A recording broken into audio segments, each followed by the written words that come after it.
Fala galerinha de xadrez, tudo beleza? Ó, trouxe mais uma partida então do Wilhelm Steinitz, o nosso primeiro campeão mundial. E agora só se fala em campeonato mundial, né? No mês que vem a gente vai ter o atual campeão mundial, o Magnus Carlsen, sendo desafiado aí pelo Fabiano Caruana. E todo mundo já está aí fazendo suas torcidas, suas apostas, cada um dizendo a sua opinião, quem vai ganhar o match e tal. Enfim, é um tema bastante atual. Estamos muito próximo disso, acho que está todo mundo ansioso aí para ver como é que vai ser. E já que o tema é esse, vale a pena a gente fazer aqui um outro vídeo sobre o Steinitz, o primeiro campeão mundial então da história. Alguém que tinha um xadrez muito à frente da sua época, como eu sempre falo, o Wilhelm Steinitz, pai do xadrez moderno aí. Ele tem um jogo posicional muito forte, tático muito forte. E essa partida que eu trouxe hoje é do Steinitz jogando então contra o Zukertort. É a primeira partida do match do Campeonato Mundial entre o Steinitz e o Zukertort, que ocorreu em 1886. Vale a pena contextualizar aqui que o Zukertort já era tido como o maior jogador do mundo. O Steinitz encarou o Zukertort 3 anos antes, em 1883, foi esmagado pelo Zukertort e todo mundo começou a questionar se realmente o Steinitz seria superior ou não ao Zukertort. Muitos consideravam o Zukertort aí como favorito, como realmente um jogador mais forte, né, do que o Steinitz. Então, essa é a primeira partida, estava todo mundo na expectativa para ver o que ia acontecer, e aqui o Steinitz já dá o tom de como é que ia ser esse match. Foram 20 partidas nesse match, o Steinitz ganhou 10, empatou 5 e perdeu 5. Então, ganhou o match e se tornou campeão mundial. Vamos dar uma olhada nessa primeira partida, então, que é muito bacana realmente. Bom, o Steinitz está de pretas. O Zukertort começou aqui então com D4, o peão da dama, temos D5, C4, o gambito da dama. O que é gambito? É quando as brancas oferecem, quando o jogador oferece um peão aqui em sacrifício, né? Um gambito. Aqui o lance então jogado pelo Stalin foi C6, a defesa eslava. Essa abertura tem o nome de defesa eslava, tá? Para quem está começando a jogar xadrez, recomendo não capturar, tá bom? Parece um presentinho aqui, mas as brancas jogam E3, já estão com um centro muito bom, atacando em C4. Se as pretas quiserem se defender com B5, as brancas já jogam A4 e as brancas já estão numa posição bem melhor, tá bom? Nesse tipo de abertura. Então, para você capturar aqui em C4, realmente você tem que conhecer muito profundamente, muito bem as linhas, porque em geral as pretas se complicam, tá bom? O Steinitz jogou aqui C6, mais sólido, defesa eslava. E3 então continuou. Bispo F5. Primeiro o Steinitz passa o bispo para depois poder jogar E6 e abrir o outro bispo dele, tá bom? Legal essa manobra. A partida continuou cavalo C3, E6 então, depois de ter passado o bispo. Cavalo em F3, cavalo D7, ambos desenvolvendo seus cavalos. A3, as brancas já preparam uma expansão aqui na ala da dama, já preparam A3 para poder jogar B4, também estão impedindo a entrada do bispo. Bispo D6 então, C5, um lance talvez duvidoso, talvez hoje em dia não é tão comum ver esse tipo de lance, porque as brancas ficam depois com uma estrutura de peões meio esquisita, né? As pretas vão mais tarde poder jogar um E5, tentar quebrar a cadeia de peões, e não é muito recomendado fazer isso. Mas tudo bem, bispo volta para C7, B4 então foi jogado. E por que eu falo que não é recomendado? Se a gente olhar esse bispo aqui, me fala uma coisa, é um bispo mau, né? Ele está com os peões fixos aqui na mesma cor desse bispo. Então, toda vez que você tem os peões nas casas da mesma cor do teu bispo, você pode dizer que esse é um bispo mau. Esses peões estão praticamente fixos, né? Então, esse bispo aqui não tem o que fazer, né? Não tem como jogar. Então, por isso que dá para dizer que essa estratégia aqui é um pouco duvidosa. E5, então, foi jogado, tentando liberar aí as peças, quebrando no centro, rompendo no centro.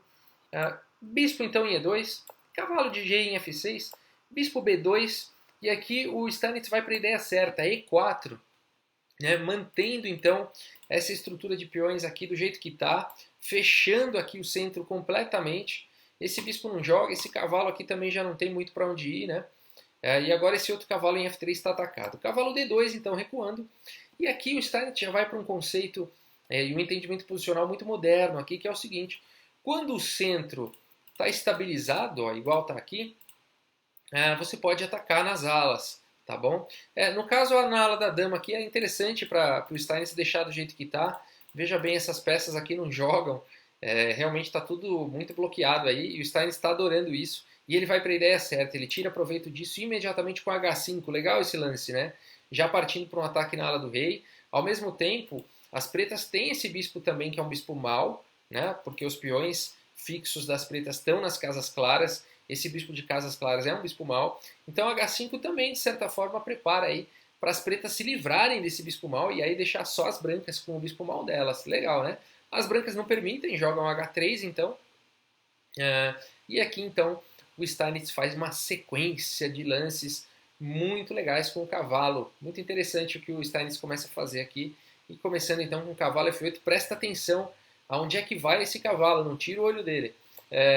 A4, então, foi jogado. O Steinitz não está muito preocupado com essa expansão de B5, está tudo muito bem defendido aqui. E ele vai então, você está lembrando do cavalo? Olha onde é que ele está indo, cavalo G6 agora.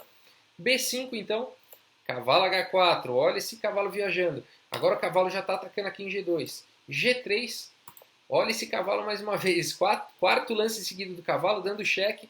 E aí eu te pergunto, para onde volta esse cavalo, né? Agora que ele chegou em G2, ele não volta mais para lugar nenhum. Para que será que o Steinitz fez isso, né? Vamos ver. Rei F1 então atacando o cavalo. E agora então a ideia do Steinitz. Bonita essa manobra, né? 5 lances seguidos aqui desse cavalo.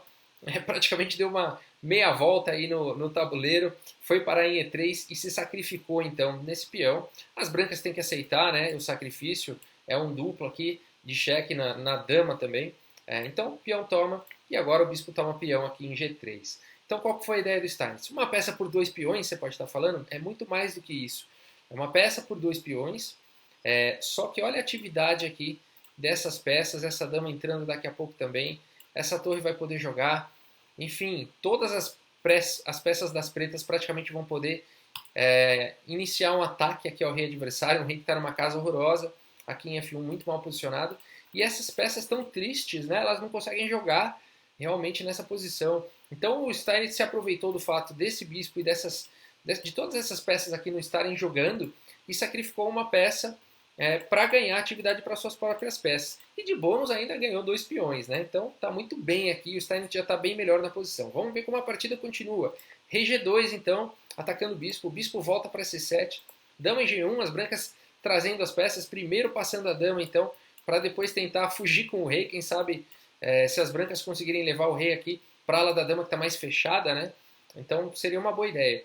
Torre em H6 então, já ameaçando torre G6 com cheque, seria desastroso para as brancas. Rei em F1 tentando escapar, torre G6 então atacando a dama, dama em F2, a dama fugindo e dama D7. Olha só essa posição, gente. O que está acontecendo? Ó, as pretas estão atacando aqui o peão de H3, mas mais do que isso, né? Não tem como as brancas defenderem. Se as brancas por acaso quiserem defender o peão jogando H4, vão ter muitos problemas, porque depois de bispo cheque e rei sai, esse outro bispo aqui está entrando em G3 e as brancas estão perdendo a dama, né? Eu vou voltar aqui então à posição. Então as brancas é melhor elas não defenderem o peão, né? Senão vão perder a dama. E elas jogam então peão toma primeiro, e aí depois de peão toma, torre em G1. Torre em G1 segurando aqui então a casa G3 para depois de bispo H3 cheque não poder jogar o bispo em G3, tá bom? Então torre G1 um lance importante aí na posição.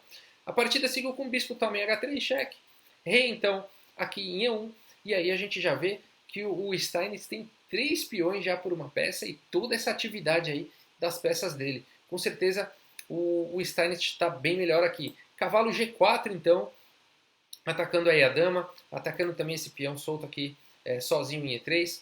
Bispo toma G4, bispo toma G4, cavalo aqui em E2, né? O rei está querendo escapar, o cavalo então está bloqueando aqui a ação desse bispo e a partida então segue com dama em E7. Esse lance é muito interessante, porque a dama agora, qual que é a ideia aqui de dama em E7? A dama está segurando a casa F6 e as pretas têm como ideia poder jogar aqui a torre em H6, depois G5 e depois a torre em F6, tá bom? Essa é uma das ideias aqui das pretas, tá bom? Então a dama em E7 faz o papel importante de segurar a casa em F6, uma vez que quando mexer esse peãozinho aqui de G, ele não vai mais estar atuando em F6, tá bom? Então dama em E7, cavalo aqui em F4 atacando a torre, torre aqui em H6 então, seguindo com esse plano, e o lance mais triste da partida, bispo C3, né? Assim, tipo, o que esse bispo está fazendo, né? Para onde ele vai? é o desespero, né? E isso é um mundial, a gente está falando do Zukertort, né? É um lance muito triste aqui para o Zukertort. Bispo C3 é um bispo que vai para lugar nenhum, né? G5, então, atacando o cavalo. Cavalo volta para E2. Torre, então, em F6 atacando a dama. Dama voltando aqui para G2. E aqui o Steinitz faz um lance genial, brilhante. Se você quiser achar esse lance, encontrar esse lance, é um lance digno de campeão mundial, realmente. Como conseguir aí melhorar a sua posição, dar mais atividade para suas peças, restringir ainda mais o adversário. E o Steinitz vai para a ideia correta, que é torre aqui, ó, em F3. Olha que legal, atacando esse ponto vulnerável das brancas. Você pode estar pensando que o cavalo pode tomar a torre, né? Não foi o lance jogado. Na verdade, as brancas fazem o único lance que defende esse peão na posição que é o cavalo aqui em F1. É o único lance que consegue defender o peão de E3.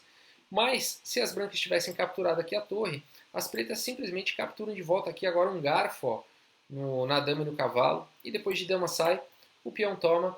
E aqui é uma posição já muito superior aqui para as pretas. São 3 peões a mais pela diferença aí de qualidade de bispo por uma torre. Então, materialmente, as pretas estão melhor. Mas mais do que isso, a posição também, né? 2 peões passados e conectados. A torre vai poder dominar já a coluna aberta. Tem um peão aqui na sétima. As brancas não tem muito o que jogar. Essa dama vai poder entrar aqui na posição, começar a fazer um estrago, tá? Então não precisa ir muito longe aqui na análise para ver que as pretas estariam melhores, tá bom? Então, por isso que não foi jogado. Cavalo aqui toma, mas sim cavalo F1, defendendo o peão de E3. E a partida então continuou. Vamos lá. Torre em B8. Olha só, colocando então em ação a última peça que estava faltando. Estava escondidinha aqui em A8. Acho que o Steinitz olhou para o tabuleiro, olhou para todas as peças. Deixa eu ver quem que ainda não jogou direito aqui. Viu essa torre perdida lá e jogou então nela na melhor coluna, na coluna aberta. Legal. Rei D2 então, tentando alguma coisa, né? Finalmente esse rei conseguiu sair ali da fogueira, mas agora é tarde demais. F5, né? F5 com ideias aqui de jogar um F4, estourar realmente essa posição aí, abrir a posição e ir para cima do rei adversário. O objetivo do xadrez é checkmate e o Steinitz está indo para cima. Aqui foi jogado então A5, mais um lance triste, né? As brancas não tem muito o que jogar e na verdade todos os próximos lances, a maioria dos próximos lances das brancas são lances realmente que não chegam a lugar nenhum. As brancas estão praticamente esperando aí para ver o que as pretas conseguem. F4 então foi jogado na expectativa de abrir a posição. Torre em H1, dama em F7. Esse dama em F7 é um lance muito importante, colocando a dama na mesma coluna aqui da torre. E depois de peão toma, a gente vê que essa torre vai entrar aqui na sétima. Então a dama em F7 é um lance muito importante aqui da posição. Torre em E1, já prevendo que a torre vai entrar na sétima, então já trazendo uma defesa para o cavalo, né? Uma vez que o cavalo ia ficar atacado 2 vezes. Torre E1, lance importante. Peão toma, abrindo então a posição. Cavalo toma em E3 e aí a torre entrou então na sétima. E essa posição já é completamente vencedora aqui para as pretas. Essa dama realmente não tem muito para onde ir, né? Se a gente for olhar aqui, ó, esse bispo está segurando, praticamente os bispos estão segurando todas as casas aqui e a torre está segurando todas essas outras casas. Só sobrou G1, né? Então não foi o lance jogado. As brancas aqui se desesperam e capturam a torre, mas se tivessem jogado dama G1, por exemplo, as pretas podem ficar muito bem com dama em F3 aqui atacando o cavalo, então com 3 peças, né? E aí as brancas não tem como defender essa posição, não tem como defender esse cavalo aqui, tá? Mas uma outra possibilidade aqui, talvez menos pior do que a continuação que foi dama toma torre, tivesse sido aqui essa torre de H em F1. E agora se torre toma dama, a torre toma dama também aqui em F7. Mas as pretas ficam melhores. Depois de torre toma em E2, cheque, torre toma, rei toma, cavalo toma, peão toma. Mesmo que torre em G2 atacando então o peão de G4, joga-se G3 e as pretas então com 2 peões a mais, né? 2, 4, 6, 3 peões a mais. Uma posição completamente vencedora aqui também, tá? Seria uma posição vencedora para as pretas, mas seria uma continuação melhor do que aqui seguiu. Então depois de torre F2 foi jogado dama toma F2. E eu acho que aqui o Zukertort já sentiu demais a pressão, né? Primeira partida do match, um campeonato mundial, e sendo esmagado dessa forma, eu acho que ele não conseguiu encontrar aí um lance, já praticamente foi entregando aí a partida. Agora, depois de dama toma F2, então, cavalo toma G4, não capturando aqui agora, mas primeiro bispo em F4, Então, intermediário aqui, esse cavalo não pode capturar, está cravado. A partida seguiu com rei, então, em C2. E aí eu vou passar aqui mais alguns lances, a gente já vê que a posição já é vencedora aqui para as pretas. Mas eu vou passando aqui mais alguns lances. Bispo D2, E3, então, avançando com o peão passado. Depois de bispo C1, dama então em G2, de olho aqui em D5, rei em C3, saindo da diagonal de D5, rei D7, torre H7 cheque, o rei vai melhorando a posição, o rei chegando em F5, e aí depois então as brancas desesperaram aqui com bispo toma em E3, bispo toma em E3, torre cheque, e simplesmente o bispo voltou então em F4, cobrindo o cheque. Aqui a ideia, né, tentou alguma coisa aqui, caso as pretas capturassem aqui a torre, as brancas jogariam o cavalo cheque, mas mesmo nessa posição as brancas estariam perdidas, né? Uma possível continuação, por exemplo, rei F4, cavalo toma F1, a gente vê aqui que as pretas têm alguns peões a mais e um final vencedor, né? Mas de qualquer forma, o Zukertort não caiu nessa, né? Não capturou aqui a torre, simplesmente voltou o bispo e aí o Zukertort abandonou a partida, né? Essa posição realmente a gente vê, são muitas ameaças, a torre está ameaçada, o cavalo está ameaçado, se por acaso a torre volta para defender o cavalo, simplesmente dama F3 cheque, e depois de rei C2, dama B3 é checkmate, né? Esse bispo está cobrindo todas essas casas aqui, a dama está defendida pela torre, né? Então são muitas ameaças realmente, e depois então de bispo voltando aqui para F4, o Zukertort abandonou a partida, né? A primeira partida do match, então, do Campeonato Mundial. Espero que vocês tenham gostado dessa partida, o Steinitz aqui já dando o tom de como é que ia ser esse match aí no Mundial, mostrando aí pra galera que realmente não era tão simples de dizer que o Zukertort era o favorito, né? O Steinitz tentando provar aí a sua superioridade já na primeira partida jogando de pretas. Pessoal, quero agradecer aqui então o inscrito aqui do canal, Paulo Brasil, que sugeriu essa partida, que é a primeira do Mundial entre eles e o Zukertort. É uma partida realmente muito bem, é um sacrifício, né, posicional aí muito bonito. Quero agradecer também o Jair Martins mais uma vez aí por mais uma frase, a frase de hoje. Então, na abertura, o mestre deve jogar como um livro, né? No meio jogo como um mágico e no final como uma máquina. A frase do Spielmann. Muito obrigado aí, Jair Martins, por sugerir essa frase, uma frase realmente muito bacana. Muito obrigado você também pela audiência aí. Mais um vídeo, então mais uma vez juntos. Então, agradeço aí pela sua participação, pela sua audiência. E até a próxima então, gente. Um grande abraço aí para vocês, uma boa noite, até o próximo vídeo. Valeu, gente, um abração!